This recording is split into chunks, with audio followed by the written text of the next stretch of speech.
until 5:30 p.m. At 4:49 p.m., a severe thunderstorm was located 9 miles east of Sanford, moving south at 10 miles per hour.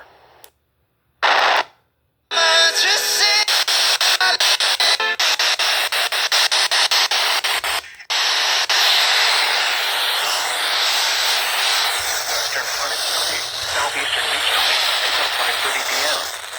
At 4:49 p.m., a severe thunderstorm was located 9 miles east of Sanford, moving south at 10 miles per hour. Hazard, 60 miles per hour wind gusts and quarter-size hail. Source, radar indicated. Impact, hail damage to vehicles is expected. Expect wind damage to roofs, siding, and trees. Locations impacted include Sanford, Broadway, Olivia, Pineview, Anderson Creek, Timberlake, Seminole, and Raven Rock State Park.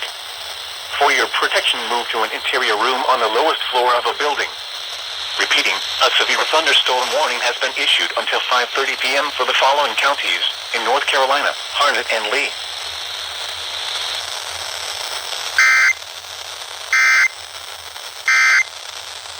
I